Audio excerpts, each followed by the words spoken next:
Agradezco al Padre por permitirnos avanzar juntos en esta serie de mensajes que está basada en el libro de Daniel. Y aquellas personas que nos acompañan por primera ocasión o por segunda ocasión tal vez no estén enterados, pero como iglesia decidimos estudiar el libro de Daniel. O sea, nos metimos en las grandes ligas literalmente. Porque no es lo mismo hablar de un libro histórico, como el libro de los Hechos o cualquier otro libro, que ya entrar a la profecía.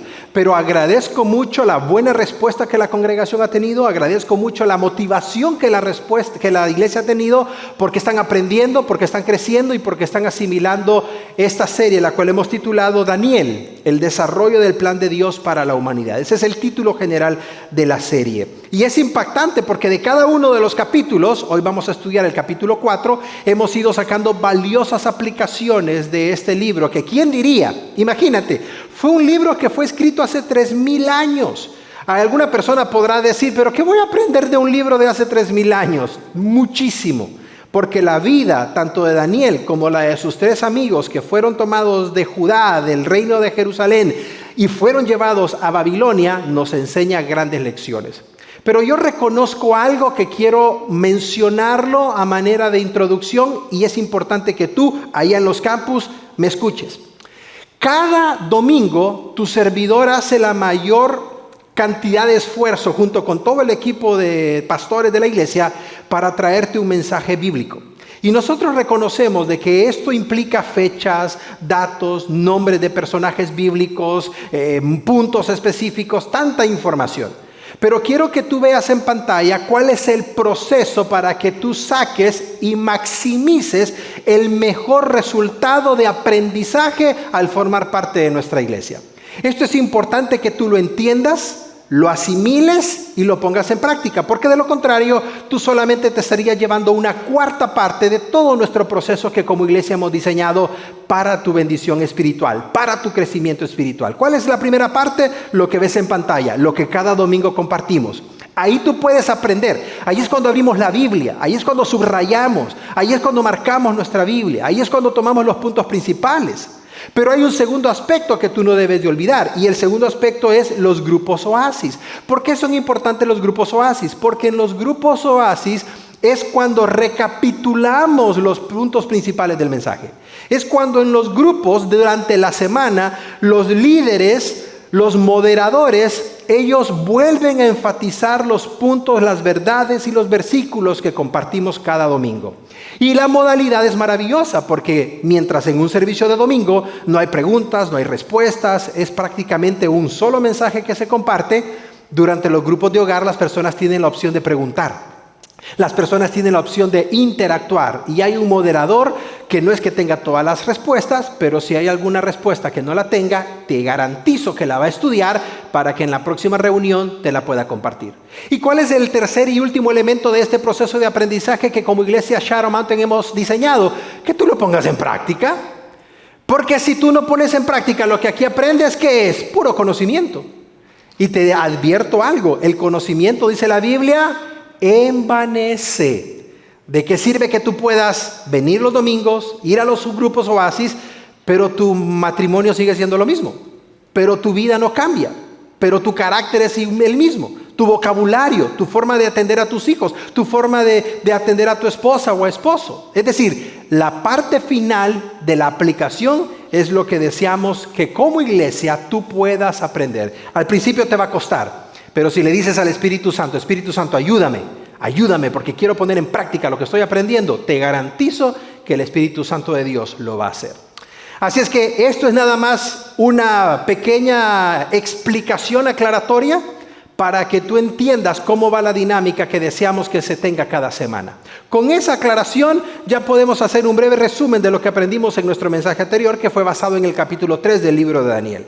En nuestro mensaje anterior aprendimos que el ser humano tiene una tendencia innata a 2 cosas: a rebelarse contra Dios y a tener un corazón altivo ante Dios. Y esas dos características las vimos presentes en la vida del gran rey Nabucodonosor, que fue uno de los grandes monarcas que la historia registra, el que llevó a Babilonia a convertirse a una gran potencia. Y si tú te preguntas dónde queda Babilonia actualmente, es exactamente la región conocida como Mesopotamia, donde atraviesan los ríos Tigris y los ríos Éufrates, que hasta el día de ahora existen.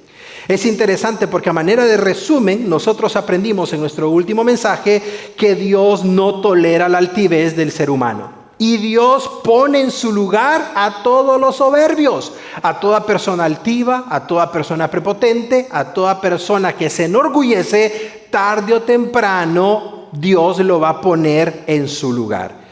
Y fue interesante porque de esto aprendimos muchísimas lecciones y yo confío que tú las hayas ido apuntando o las recuerdes para que las puedas aplicar. Y es interesante porque en el mensaje que veremos el día de hoy, vamos a aprender cómo Dios pone límites. Vamos a ver cómo Dios establece límites para el ser humano. Y para que el ser humano no se acerque a esos límites, Dios le manda advertencias. Dios es un Dios que advierte. Dios no disciplina de la noche a la mañana. Dios advierte con anticipación. Dios manda señales, alertas, luces amarillas antes de que se prenda la luz roja. ¿Cuál es el problema del ser humano? Que no entiende. Y aún viendo las advertencias, y aún viendo las señales, y aún viendo todo esto, el ser humano con una actitud de altivez continúa por la dirección equivocada. Yo te pregunto, no me levantes la mano, pero yo te pregunto y te pregunto a ti que nos acompañas en los demás campus, ¿has tomado malas decisiones en tu vida? Yo creo que sí. Todos las hemos tomado. Y han impactado nuestra vida y nos acordamos del momento, del lugar, de las circunstancias, de la situación y hasta las compartimos para que otras personas no pasen por eso. Y hemos tenido que pagar la factura por esas malas decisiones que hemos tomado en alguna etapa de nuestra vida, ya sea en la juventud, en la adultez y peor aún en estos tiempos actuales. Hay un evento que a mí me ha llamado siempre la atención y forma parte de la historia de este país, de los Estados Unidos de Norteamérica. Y tiene mucho que ver con el hecho de no seguir las advertencias. Esto que te quiero compartir tiene que ver con el advertirle a alguien que algo va a suceder, pero que la persona al final termina haciendo lo que él o ella quiere. ¿A qué me refiero? Me refiero a lo que sucedió con el asesinato del presidente John F. Kennedy. Este magnicidio, algunos de ustedes lo recordarán, sucedió el día 22 de noviembre de 1963 en la ciudad de Dallas, en el estado de Texas, y de acuerdo con las investigaciones de varios periodistas que investigaron a fondo los entornos de este suceso, es interesante que al presidente Kennedy le fascinaba manejar vehículos descapotables, es decir, vehículos como algunos lo conocemos, convertibles. En varias ocasiones durante su presidencia, el señor Kennedy optó por viajar en vehículos descapotables en varios actos oficiales, aun en cuanto iba en contra de las políticas del servicio secreto. Y solo semanas antes del fatídico día en Dallas, el entonces mandatario hizo un recorrido en las ciudades de Nashville y Tampa a bordo de una limusina descapotable que él pedía específicamente para sus campañas. En un libro escrito por la periodista Carol Leoning, que trabajó varios años en el Washington Post, se aprecia que 4 días antes del asesinato del presidente Kennedy, el servicio secreto le pidió que no usara un vehículo descapotable, sino un vehículo que tuviera la seguridad respectiva. Y él insistió en utilizar una limusina descapotable Lincoln Continental y dio la siguiente explicación a los agentes del servicio secreto. Es excesivo y le da la impresión equivocada a la gente. Tenemos una elección dentro de poco tiempo y la idea es mostrarme accesible a las personas. Esa fue la razón, justificación que dio el presidente John F. Kennedy 4 días antes de haber sido asesinado. El resto de la historia tú ya lo sabes muy bien. De cierta manera, la imprudencia de no seguir las recomendaciones que se le dieron al presidente Kennedy antes de su asesinato, sin lugar a dudas le pasaron una alta y tremenda factura, a tal punto de que terminó perdiendo su vida, como tú ya conoces la historia. El caso del capítulo 4 del libro de Nabucodonosor, o mejor dicho, del caso del capítulo 4 del libro de Daniel, nos presenta algo muy similar a lo que sucedió en la vida de Nabucodonosor. Este capítulo que estudiaremos hoy, el capítulo 4 de Daniel, nos presenta una panorámica de un gran rey, de un gran monarca que lo tuvo todo, que lo poseyó todo, pero en lugar de darle la gloria a Dios por lo que tenía y por lo que había logrado, decidió hacer lo contrario. Y eso lo veremos a través de nuestro mensaje de hoy, titulado Cuando Dios pasa la factura. Y como no quiero que se te olvide ese eslogan o el título del mensaje, quiero que lo repitas conmigo a la cuenta de 3 en todos los campos. 1, 2, 3. Cuando Dios pasa la factura. Padre que estás en los cielos, bendecimos tu nombre, Señor. Y te damos gracias porque hasta este punto del servicio nos has permitido alabarte a través de los cantos, recordarte a través de la Santa Cena, Señor, o la comunión. Y ahora que tenemos la Biblia abierta, Señor, queremos que nos hables al corazón. Espíritu Santo, háblanos al corazón. No son las palabras de una persona, Señor, las que persuaden. No son las palabras de una persona las que mueven la voluntad de otra persona. Eres tú, Espíritu Santo. Y yo te pido con toda humildad, Señor, que seas tú quien utilice este púlpito para hablarnos a todos, incluyendo a este tu servidor. Exhórtanos. Redargúyenos, instrúyenos y que hagamos cambios, Señor, de acuerdo a tu voluntad. Oramos, Señor, por la nación de Israel. Oramos, Señor, por esta situación en la que se encuentra, peleando al sur, Señor, con este grupo de Hamás. Ahora, Señor, peleando al norte con este otro grupo de Hezbollah. Y por si no fuera poco, Señor, peleando hacia el este, Señor, con los misiles de Irán. Pareciera que por todos lados está siendo atacada la nación de Israel. Pero tú eres su protector, Señor. Y oramos por el pueblo judío. Oramos para que tú los mantengas, Señor, como hasta el día de ahora lo has hecho, como la niña de tus ojos. Pero no solamente queremos orar por la nación de Israel y la capital, la ciudad bendita de Jerusalén, sino que oramos también por el pueblo de Palestina, Señor. Para que te conozcan, para que sepan que no es Alá, que no es Mahoma, que es el Señor Dios Creador y Jesucristo, su amado Hijo, quien vino a morir en la cruz por ellos. Oramos también, Señor, por el Líbano. Oramos, Señor, por esas personas, para que también te conozcan y que han tenido que irse desplazados, Señor, huyendo del país y específicamente de la capital Beirut. Oramos, Señor, por el país de Irán. Sus autoridades han jurado que van a destruir la nación de Israel, pero ignoran que tu mano poderosa los va a entorpecer, Señor. Pero oramos por el país de Irán, para que se vuelvan al único y verdadero Dios. Y finalmente oramos, Señor, por tu iglesia. Oramos por los diáconos y diaconisas que estaremos presentando al cierre de este servicio, Señor. Que tú mantengas a tu iglesia unida, a pesar de los desafíos que podamos enfrentar. Que tú mantengas tu iglesia, Señor, enfocada en ti, Padre, y haciendo tu voluntad. Ilumina nuestro entendimiento para comprender las verdades del capítulo 4 de Daniel que estudiaremos el día de hoy. En tu nombre oramos y la iglesia de Cristo dice, amén y amén. Vamos a ir al capítulo 4, versículo 1. Vamos a entrar de lleno y oro a Dios poder terminar.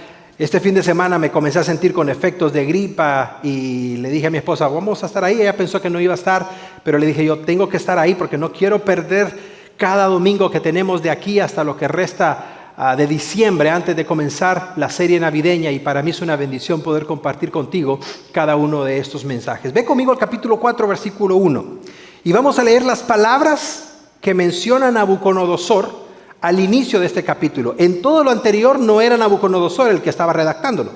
Ahora parece ser, y todo parece indicar, que es Nabucodonosor quien está redactando la introducción del capítulo 4. Dice el pasaje: Nabucodonosor, rey, a todos los pueblos, naciones y lenguas que moran en toda la tierra, paz os sea multiplicada. Conviene que yo declare las señales y milagros que el Dios Altísimo ha hecho conmigo. Qué sorprendente, ¿no? Después de leer lo que pasó en el capítulo 3 y en el capítulo 2 y en el capítulo 1. Pero sigamos leyendo. Cuán grandes son sus señales y cuán potentes sus maravillas. Su reino, dice Nabucodonosor, sempiterno, y su señorío de generación en generación. Es impactante leer lo que Nabucodonosor está escribiendo. Cualquiera diría, ¿qué sucedió acá? Porque es un Nabucodonosor diferente a los capítulos anteriores. De hecho, quiero que escuches lo siguiente, préstame atención. La última vez que vamos a leer de Nabucodonosor es en el capítulo 4 de Daniel.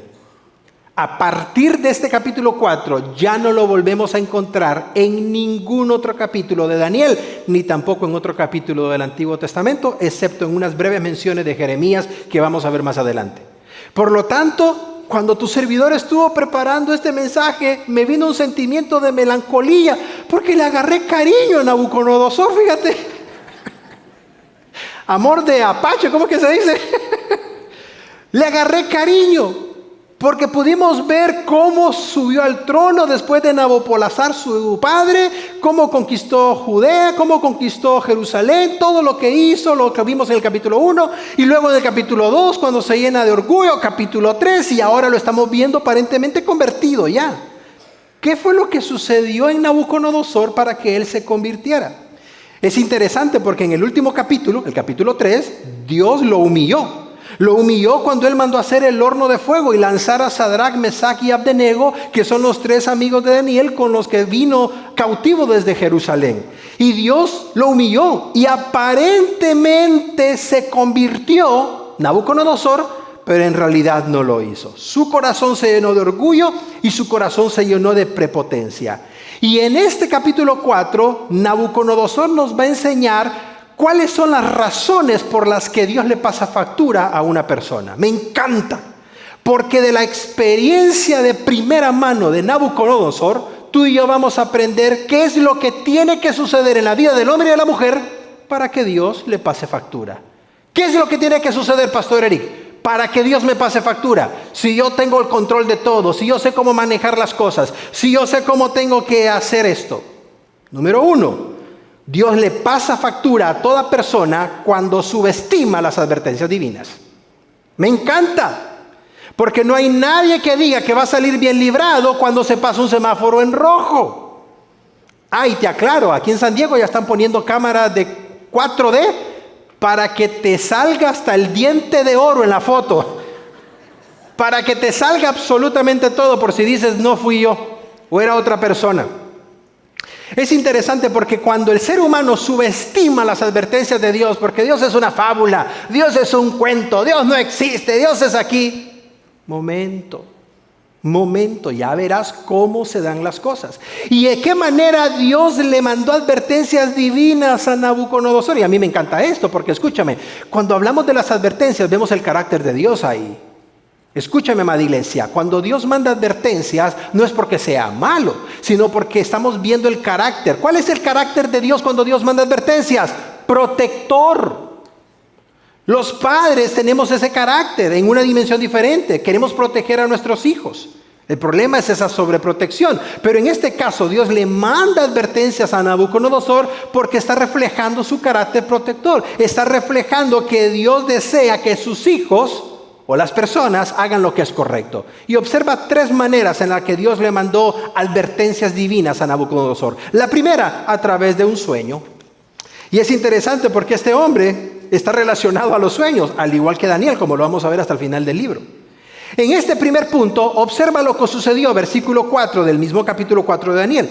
Nuevamente, hablando en primera persona singular, Nabucodonosor dice: yo estaba tranquilo en mi casa, floreciente en mi palacio, y de repente vi un sueño que me espantó. Lo mismo del capítulo 2. Y tendido en cama, las imaginaciones y las visiones de mi cabeza me turbaron. Por esto mandé que vinieran delante de mí todos los sabios de Babilonia. El mismo error que cometió en el capítulo 2 lo está volviendo a cometer en el capítulo 4. Mandó a llamar a todos los sabios de Babilonia para que me mostrase la interpretación del sueño. Y observa quiénes llegaron: magos, astrólogos, caldeos y adivinos. Y les dije: revélenme la interpretación de este sueño. Y me encanta la parte final del versículo 7. No me pudieron revelar la interpretación.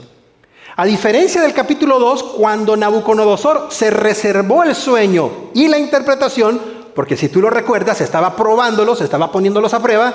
Aquí en el capítulo 4, Nabucodonosor les dice cuál es el sueño, pero igual se van a quedar con los brazos cruzados y los ojos cuadrados, porque ninguno tiene el Espíritu Santo de Dios, de donde venía el sueño, para poderlo interpretar. Pero qué impactante, ¿no te resulta también a ti? El mismo error que cometió en el capítulo 2, que obviamente hubo un intervalo de tiempo muy prolongado, lo está volviendo a cometer.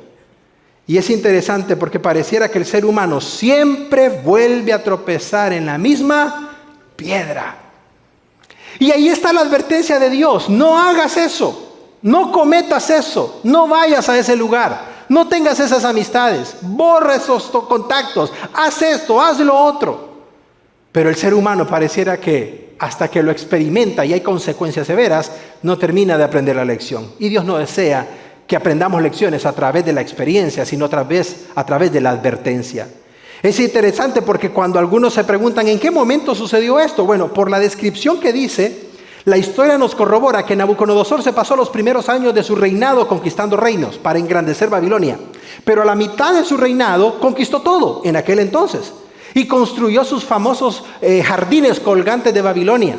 Y construyó los palacios que hasta el día de ahora están en las ruinas. Por lo tanto, muchos dicen, este capítulo 4 se tuvo que haber escrito después de la mitad de su reinado. Es decir, desde el capítulo 2 hasta el capítulo 4 transcurrieron no menos de 20 años en la vida de Daniel y en la vida de Nabucodonosor. Nabucodonosor reinó 43 años en Babilonia. Y esto tuvo que haber sucedido después de la mitad. Es decir, después de 20 años, cuando él ya había amasado fortuna, conquistado reinos, construido su palacio y toda la obra arquitectónica de Babilonia. Pero sigue siendo el hombre orgulloso, prepotente y vanaglorioso que hemos visto hasta ahora. Y me llama mucho la atención que hasta que llegó Daniel, hasta que Daniel entró, y la introducción dice el jefe de los sabios, hasta entonces es cuando se revela la interpretación del sueño. Y me encanta porque en el versículo 3 le dice Daniel a Nabucodonosor: un vigilante santo descendía del cielo y clamaba fuertemente y decía así: derriben el árbol, corten sus ramas, quiten el follaje, dispersen su fruto. Pero observa la última petición que hace este ser angelical: mas la cepa o el tronco de sus raíces déjenla en tierra, con atadura de hierro y bronce entre la hierba del campo. Sea mojado con el rocío del cielo y con las bestias sea su parte entre la hierba de la tierra. Su corazón de hombre se ha cambiado y le sea dado, dice el relato bíblico, corazón de bestia. Y pasen sobre él. Esta parte la tienes que subrayar en tu Biblia, porque en Daniel la vamos a encontrar a partir del capítulo 7 en adelante en varias ocasiones. 7 tiempos. Dicho de otra manera, la advertencia es que van a pasar 7 años en la vida de Nabucodonosor cuando algo terrible le va a suceder. Ahora, no solamente Dios le advirtió a través del sueño, que fue claro y contundente, sino que también Dios le advirtió a través de su interpretación, la interpretación del sueño. Y como acabamos de mencionar, Daniel fue el único que recibió la interpretación en el momento. Y dice Daniel en el versículo 19 que se quedó asombrado, se quedó atónito, dice el pasaje bíblico, por 1 hora de tiempo cuando escuchó el sueño y recibió la interpretación de parte de Dios, porque sabía lo contundente que iba a ser. Observa cómo dice Daniel que va a ser la explicación. Te echarán de entre los hombres, rey Nabucodonosor, y con las bestias del campo va a ser tu morada. Y con hierba del campo te apacentarán como a los bueyes, y con el rocío del cielo serás bañado. Y 7 tiempos, 7 años pasarán sobre ti. ¿Hasta cuándo? Hasta que reconozcas que el Altísimo, A mayúscula, refiriéndose al único Altísimo que existe, tiene dominio en el reino de los hombres y que lo da a quien Él quiere. Esa parte me encantaría que la subrayes en tu Biblia. Porque ahora vivimos en un mundo en donde los regímenes mundiales de izquierda, de derecha, centro izquierda, ya ni sabemos en qué lado están. Todos dicen tener el dominio, el gobierno, el poder. Pero al final la Biblia dice, hay un Dios altísimo que tiene el poder en los reinos de los hombres. Y ese es el reino de los cielos y es nuestro Señor Jesucristo. Dale un fuerte aplauso para Él. Y me encanta que nuestro Dios no es demócrata ni republicano, ni neutral, ni de izquierda ni derecha. Él es todopoderoso. Y en Él hay verdadera justicia. Y en Él hay verdadera equidad. Y Él es el único que traerá la paz perdurable a toda la humanidad. Y para nuestro Dios no hay género, no hay exaltación del hombre ni la exaltación de la mujer. Ambos están iguales delante de su presencia. Y no hay nadie más ni nadie menos, no hay nadie más cerca ni nadie más lejos. Para todos es la salvación que Dios ofrece a través de su Hijo Jesucristo. Glorias sean dadas a Dios.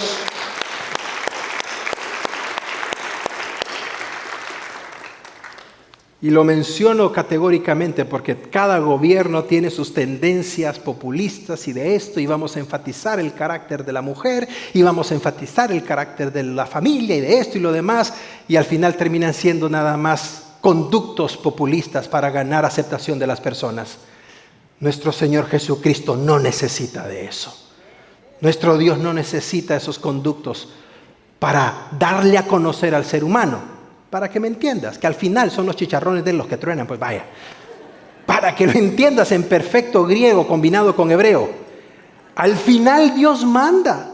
Y me encanta pensar en que Dios esté dándole cuerda al ser humano. Y el ser humano se va lejos pensando que Él tiene completa autonomía. Y cuando menos siente, viene el jalón de parte de Dios. Observa lo que sucede en el versículo 26. Cuando Daniel le dice al rey la interpretación del sueño, Daniel le dice, y en cuanto a la orden de dejar en la tierra la cepa de las raíces del mismo árbol, significa que tu reino te quedará firme luego, ahí viene la condición, que reconozcas que es el cielo quien gobierna. Entonces Daniel está diciendo al rey, aquí está la interpretación de tu sueño, y si a ti te dejó perturbado por una hora, Daniel se quedó perturbado dándole la interpretación. Para este punto Daniel ya tenía cercanía con Nabucodonosor. Te recuerdo algo, desde el capítulo 2 Daniel quedó como jefe de todo este grupo de magos. Por lo tanto Daniel era sumamente cercano a Nabucodonosor. Habían generado una amistad de más de 20 años. Y aquí le está diciendo, rey, vienen advertencias duras para contigo si no cambias el rumbo de tu vida y de tus decisiones. Yo te pregunto a ti que vienes cada domingo. Yo te pregunto a ti que escuchas siempre la palabra, que nos acompañas a través de radio, televisión, redes sociales. ¿Cuándo vas a dar el salto de solamente oír para convencerte y tener una relación personal con Dios? Dios te habla a través de un mensaje y lo reconoces. No, sí, yo sé que Dios me está hablando. Dios toca tu corazón. Sí, sentí que Dios me estaba moviendo, pero no das el primer paso. Y Dios no va a dar el primer paso por ti, te lo garantizo. Dios te va a presentar absolutamente todas las opciones, pero al final va a dejar la última decisión en tus manos, porque en última, Dios no quiere a nadie en su reino a la fuerza. Y en ninguna parte yo encuentro que Dios obligara a alguien para que le creyera. Y en ninguna parte yo encuentro que Dios obligó a alguien a que le siguiera. Dios te da la oportunidad de que escuches. Dios te da la oportunidad de que recapacites. Y también te da la oportunidad para que tomes una decisión por Él o en contra de Él. Dios advirtió a Nabucodonosor a través de un sueño, a través de una interpretación y finalmente a través de su siervo Daniel. Y me encanta porque Daniel le dice por este vínculo de amistad, versículo 27, Rey, acepta mi consejo, tus pecados redime con justicia y tus iniquidades haciendo misericordias para con los oprimidos.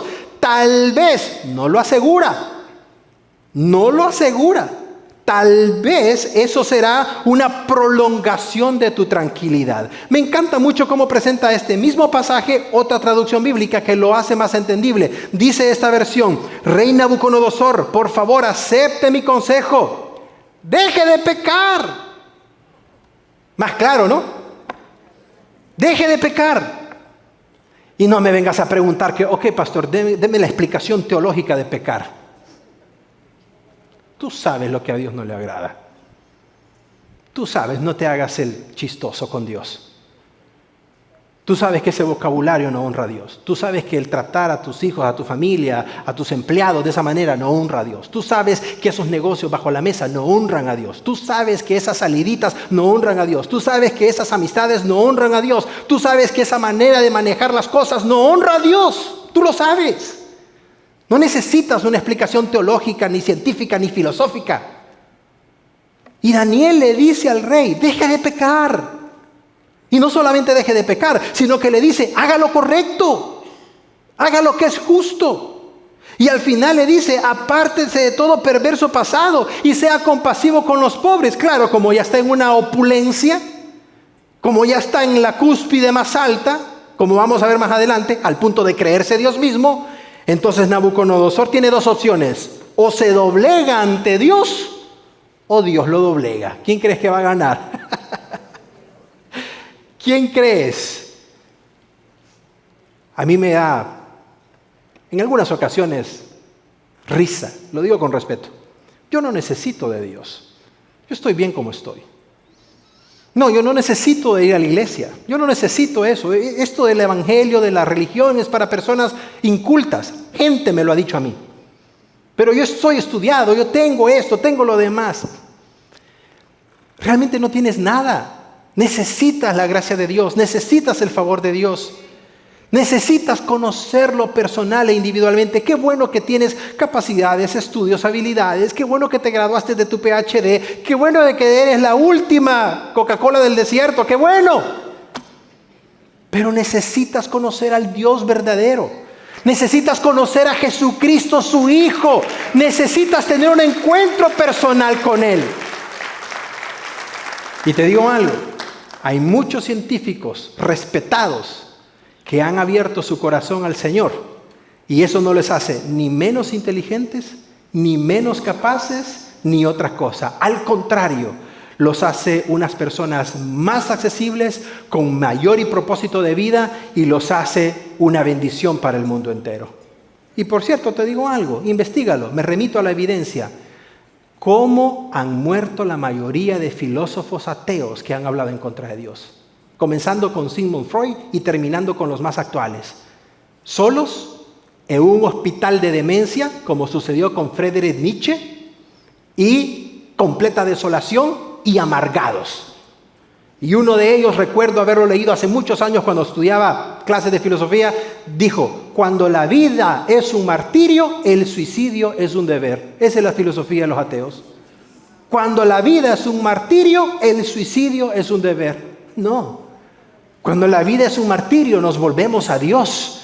Cuando la vida no tiene propósito, buscamos al Señor. Él le da propósito a la vida del ser humano. Él le da razón a la vida del ser humano. Él nos da lo que necesitamos porque nos conoce a perfección. Esto es para ti, Señor. Y toda esta situación de Nabucodonosor me hizo recordar lo que el apóstol Pedro escribió a la Iglesia de Cristo Universal en el capítulo 3, versículo 9 de su segunda carta. Pedro dice, el Señor no retarda su promesa, como muchos lo tienen por tardanza, sino que Dios es que, dilo fuerte, iglesia, paciente. Se ríe cuando tú dices que eres ateo. Y cuando venga el estadio del cáncer, etapa 4, con metástasis, te va a recibir con los brazos abiertos. Se ríe cuando te mofas de su evangelio. Pero cuando quedes completamente solo, Él siempre va a estar ahí para recibirte con los brazos abiertos. Me encanta eso de Dios. Dice Pedro, Dios no es que sea tardado, sino que Él es misericordioso, es paciente. ¿Qué es lo que quiere? Que ninguno perezca. Ahí también los ateos. Que ninguno perezca, sino que todos procedan ¿a qué, iglesia? Al arrepentimiento. Dios da las opciones, Dios da las puertas, Dios da los tiempos, Dios da las invitaciones para que las personas vengan al arrepentimiento. Pero como dijimos en su momento, Él no te va a obligar a que te arrepientas, porque entonces no sería genuino arrepentimiento. Dios le envió advertencias a Nabucodonosor y fueron advertencias divinas. Pero hay una segunda razón por las cuales el ser humano, Dios le pasa facturas. Y es cuando el ser humano subestima la provisión divina. Y vamos a ver en detalle a qué nos referimos con provisión divina. Número 1, Nabucodonosor pasó de alto varios aspectos. Te menciono el primero. Número 1, Nabucodonosor se creyó todopoderoso. Que yo me las puedo. Yo conquisté el mundo entero en 20 años. Mi papá, Nabopolassar, nunca lo pudo lograr. El rey de Asiria no lo pudo lograr. Yo soy la máxima autoridad, el máximo gobernante de todo el imperio. Y claro, a él se le debe la escritura cuneiforme, a él se le deben las estructuras, palacios, a él se le debe cultura, tantas cosas que los babilónicos aportaron a la cultura que ahora conocemos. Pero eso no lo hace más grande que Dios, ni mucho menos todopoderoso. Versículo 29 y 30, al cabo de 12 meses, contaditos los tiene Daniel. Contaditos los tiene Daniel. Es que como dicen por ahí el dicho, ¿verdad? ¿A todo qué se le llega qué? No lo quise decir porque suena feo, pero tú ya sabes. A todo se le llega la hora. A todo pavo se le llega Thanksgiving, suena más bonito. Más americano.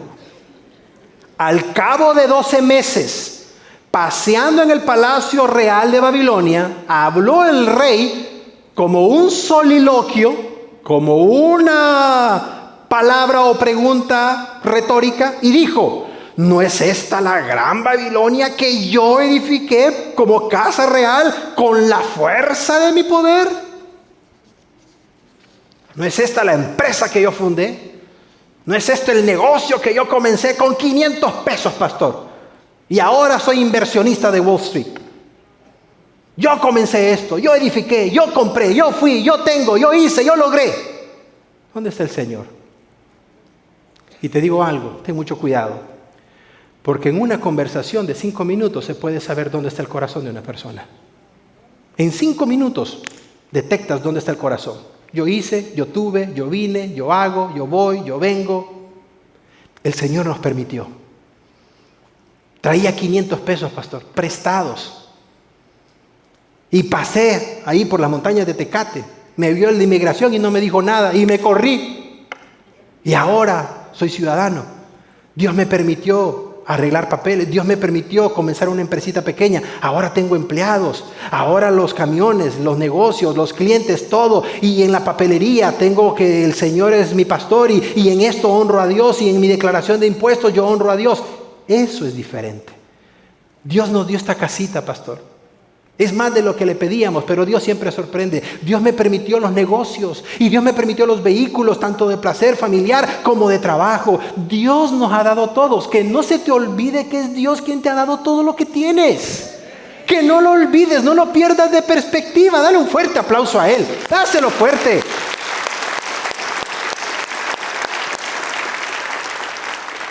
Porque te recuerdo algo, como siempre lo hemos dicho, hubo una época que no tenías nada. Hubo una época en donde el teléfono no te sonaba. Te sonaba para que te cobraran.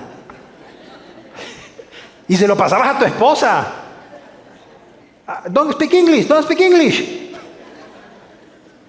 Ahora te das el lujo de rechazar clientes porque no le llegaron al precio, etcétera, etcétera. Tú sabes a lo que me refiero. La misma mano que te bendijo es la misma mano que te puede retirar la bendición si ve que no lo administras sabiamente como a Él le honraría. Me encanta lo que la Biblia dice en el Salmo 103, versículo 8. El Señor es clemente. El Señor es compasivo. Es lento para la ira, lento, y tiene una gran virtud, grande en misericordia, dice esta otra versión, grande en amor. Ese es Dios. Pero Dios, cuando se trata del orgullo del ser humano, tiene un límite. Y Nabucodonosor no solamente se creyó todopoderoso, se creyó divino, le tocó la gloria de Dios. Y no hay nadie que toque la gloria de Dios y salga inmune o ileso. Versículo 30, para gloria de mi majestad. No, si este venía con todo, ¿no? Iba a decir que era de Nuevo León, pero no vaya a ser que nos estén viendo de por allá. Este hombre dice, es la gloria de mi majestad. Todo lo he creado, todo lo he hecho. Y me llama mucho la atención porque Nabucodonosor está reclamando algo para sí. Está reclamando reconocimiento, está reclamando adoración, la cual desde el capítulo 2 él sabe que le corresponde solo a Dios. Pero ya pasaron los años, ya vino la bonanza, ya no hay otro ejército que conquistar, otro imperio, otro gobernante que derrotar. Ya lo hizo todo y cree que Él es Dios. Y es interesante porque me llama mucho la atención que la misma actitud que Nabucodonosor está manifestando en este capítulo 4 de Daniel es la que Satanás manifestó cuando estuvo en el seno de la adoración de Dios. Es más, me remito a la evidencia. ¿Recuerdas cuando Satanás fue a tentar a Jesús en su ayuno? Dice el Evangelio de Mateo que Satanás se le acercó a Jesús y le dijo otra vez, lo llevó al monte más alto y le mostró todos los reinos del mundo, todos los reinos de la tierra con toda su gloria. Y Satanás le dijo, todo esto te daré si postrado me adorares. ¿Cuál es el talón de Aquiles de Satanás? Quiere adoración. ¿Qué es lo que Satanás busca a través de las discotecas, la música moderna, el rap y todo lo que escuchamos? Que las personas lo adoren. Cuando él sabe que el único digno de recibir honra y gloria es nuestro Señor. Cuando él sabe que el único digno de recibir la alabanza es nuestro Dios. Nunca será para Satanás. Jamás será para él. Nunca. Y él lo sabe. Y me encanta porque Jesús no le dijo, el Señor te tenga debajo de mi pie y te pisoteo. No, ten cuidado. Hay ciertas cosas que no debes de manejar a la ligera. Y me encanta el modelo de Jesús. Porque en lugar de Jesús decir, decreto esto, usó una herramienta mucho mejor. La palabra. Y observa lo que Jesús le responde a Satanás, el mero mero. Le dice, Satanás, escrito está. Al Señor tu Dios adorarás y solo a Él vas a servir, Satanás. Vete en el nombre del Señor. Gloria a Dios. Me encantó la respuesta. Y cuando Satanás dijo, no, pues a este no puedo. Y Satanás le dejó, dice el final del pasaje. Y tal vez tú dices, ya ganó victoria nuestro Señor. Porque siguió tocando la puerta para ver si podía derrotar a nuestro maestro. Dios pasa factura al ser humano cuando subestima las advertencias divinas, cuando subestima la provisión divina. Y esto me llama mucho la atención porque también le pasa factura cuando subestima las consecuencias divinas. Porque eso no me va a suceder a mí. Claro que te va a suceder. Hay consecuencias. Escúchame, amada iglesia. Este punto es importante. Anótalo, subráyalo, recuérdalo. Hay personas que creen que por pedir perdón las consecuencias no se van a pagar. No te equivoques. Dios puede perdonar el pecado, pero las consecuencias las tienes que experimentar. Las consecuencias nunca las vas a dejar de experimentar. Y te pongo un claro ejemplo de esto. El rey David pecó con Betsabé, hizo lo que tú ya sabes que hizo. Luego con su esposo, mandándolo a matar. Cualquiera diría, por ser el escogido de Dios, Dios le pasó por alto la consecuencia. Error. El profeta Natán le dijo, ¿sabes qué, David? Porque Dios te ama tanto, te perdona. Pero a partir de hoy, David, la espada nunca se apartará de tu casa. Y me remito a la evidencia. Absalón, uno de los hijos mayores de David, lo sacó semidesnudo de su propio palacio. Y se acostó con todas las mujeres que estaban en el palacio. Y a partir del pecado de Betsabé, David nunca más volvió a conocer la paz con su familia y con sus hijos. Y tú sabes qué es lo que me impacta. La misericordia de Dios. Porque tú sabes quién fue hijo de Betsabé y David. Salomón. De esa acción pecaminosa, Dios levantó a un rey y le dio la mayor sabiduría que nadie jamás ha tenido, a pesar del error que significó para su padre haberlo cometido. Las consecuencias siempre se pagan, amada iglesia. Por eso Dios nos manda advertencias para no experimentar esa situación.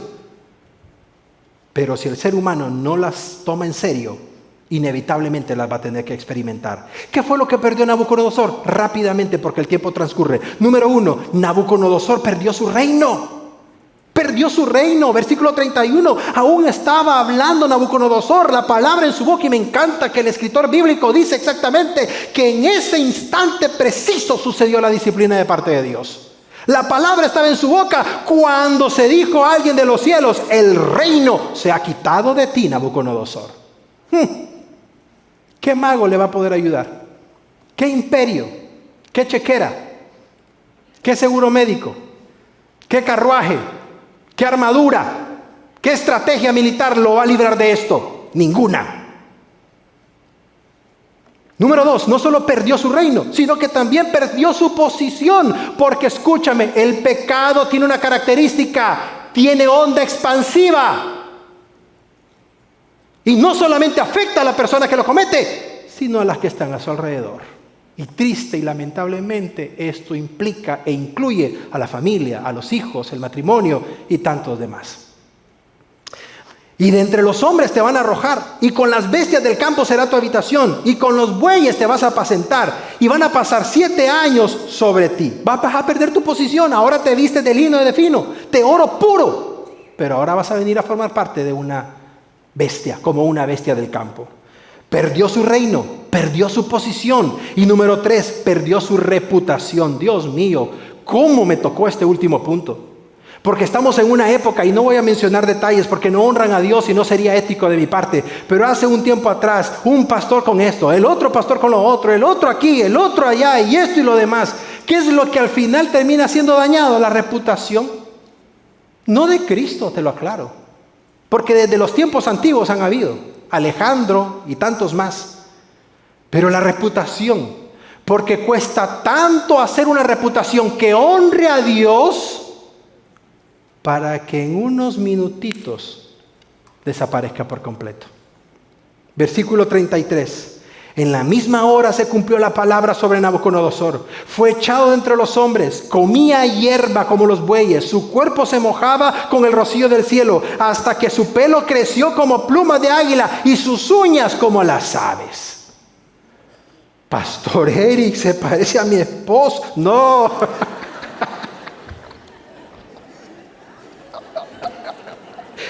Ya vamos a hallar una de ustedes, oiga.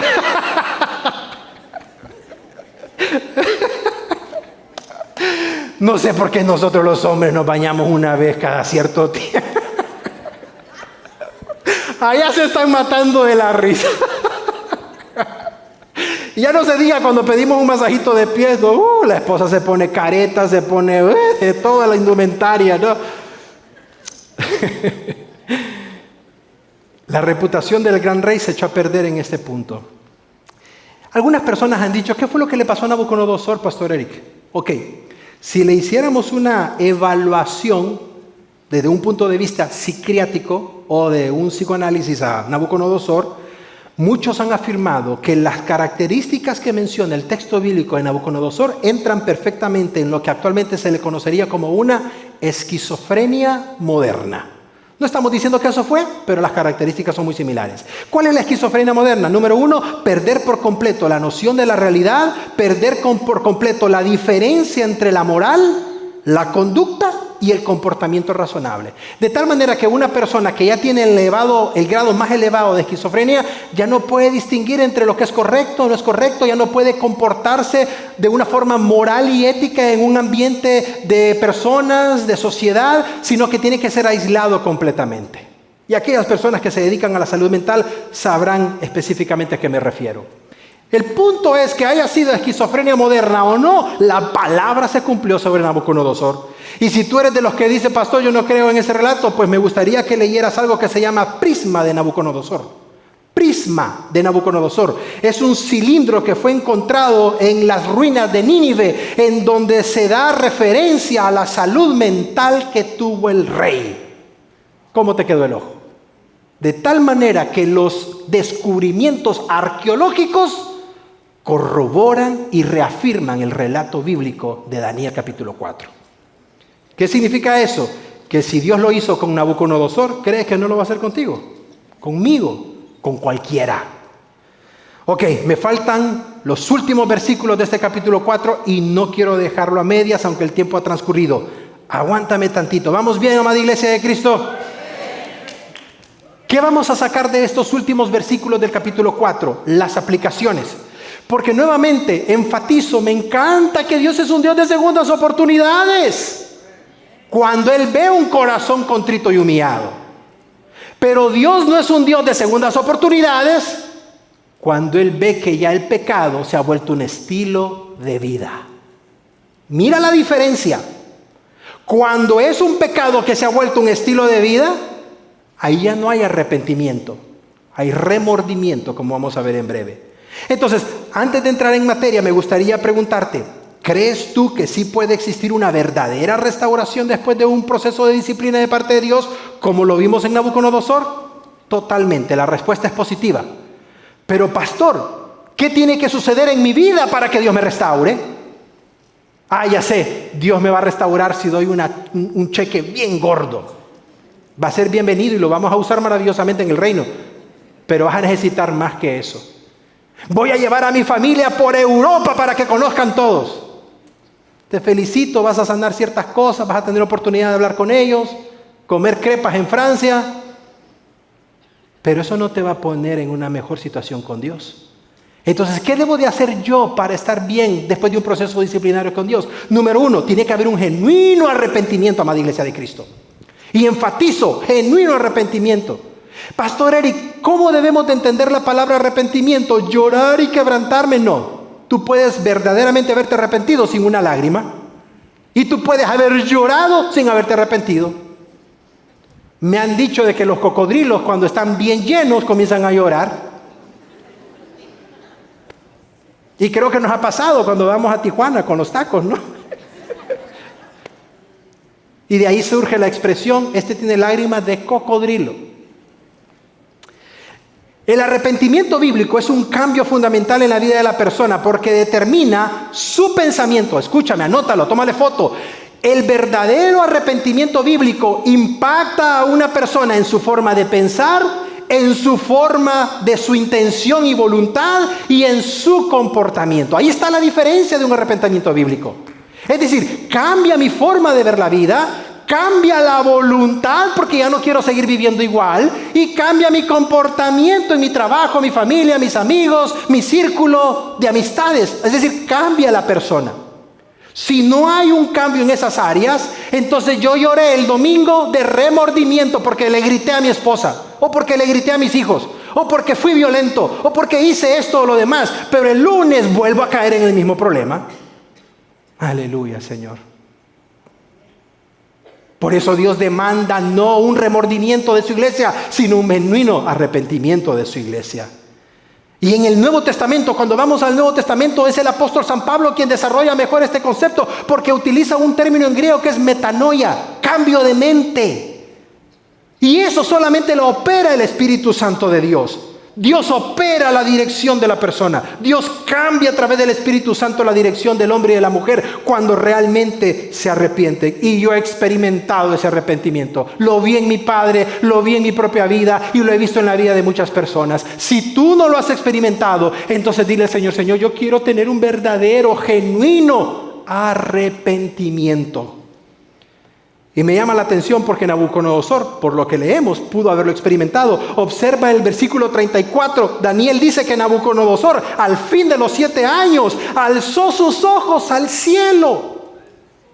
Y eso nos da una indicación cuando dice la expresión, alcé los ojos al cielo, de que él reconoció verdaderamente de quién eran las mulas, para que me entiendas bien. No solamente debe de haber un genuino arrepentimiento, debe haber un genuino reconocimiento. Versículo 35, Nabucodonosor, después de haber experimentado esta experiencia con Dios, dice, todos los habitantes de la tierra son considerados como nada. Y esta parte la tienes que mantener o tener subrayada en tu Biblia. Y Él hace según su voluntad. Y observa qué tremenda aclaración hace Nabucodonosor. No es un profeta el que está escribiendo aquí. Es Nabucodonosor. Y Nabucodonosor dice, Dios hace su voluntad en los ejércitos del cielo, ángeles, arcángeles, serafines, querubines y todos los seres vivientes, pero también hace su voluntad con todos los habitantes de la tierra. ¿Qué queda excluido de esas dos categorías? Nada. Y te digo algo por si no lo sabes, hasta el propio Satanás tiene que pedirle permiso a Dios para hacer algo. Hasta el propio Satanás tiene que irse a cuadrar a Dios para hacer algo. Gloria sean dadas al Señor por eso. Glorias sean dadas a Dios por eso.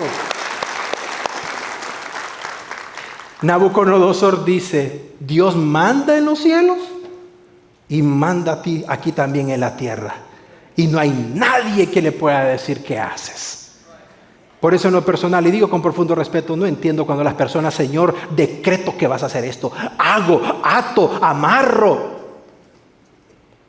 Señor, que se haga tu voluntad, Padre. Señor, a mí me gustaría que esto sucediera. Señor, yo te pido que esto se dé así, pero sea lo que sea, venga lo que venga, que se haga tu voluntad, Señor. Ahí has complacido el corazón del Padre. Se necesita un genuino arrepentimiento para que haya transformación. Se necesita un genuino reconocimiento para que Dios obre. Y se necesita una genuina adoración. Porque cuando hay una persona arrepentida, convertida genuinamente, ¿qué es lo que tanto desea hacer? Adorar al Padre. No hay necesidad de que se le pida, porque innatamente le brota su corazón de adoración. Versículo 37, y con esto cerró Nabucodonosor esta hermosa reflexión que él escribió en el capítulo 4 de Daniel. Ahora yo, Nabucodonosor, alabo, engrandezco y glorifico al Rey del cielo, R mayúscula, porque todas sus obras son verdaderas. Él es verdadero, no Marduk, el Dios que yo adoraba, sino que Dios es verdadero. Y todos los caminos de Dios son justos. Y Él puede humillar a toda persona que anda con soberbia. Escucha esto, amada iglesia, y con esto vamos a ir cerrando. El propósito de la disciplina de Dios no es la destrucción. El propósito de la disciplina de Dios es la restauración de sus hijos. Ahora, la pregunta del millón, porque yo sé que muchas esposas van a hallar consolación en esta pregunta y no es broma, porque tienen un esposo inconverso, grosero, etc. O viceversa también. Pastor Eric, ¿se habrá salvado Nabucodonosor? ¿Se habrá salvado? Porque pues yo creo que no. Tú sabes algo que en lo personal me llama mucho la atención. Solo te voy a presentar un versículo de los 3 que aparecen. Pero a nadie más se le llama mi siervo como Dios llamó a Nabucodonosor. En Jeremías capítulo 27 versículo 6, Dios dice, mi siervo, refiriéndose a Nabucodonosor. Y lo repite en el capítulo 25:9 y lo repite en el capítulo 43. De tal manera que aunque Nabucodonosor se perdió en la historia de Daniel, yo creo que lo vamos a terminar viendo en el cielo. Yo creo que lo vamos a ver ahí. Ahora, en la mañana, le dije a mi mamá, mamá, soñé con mi papá.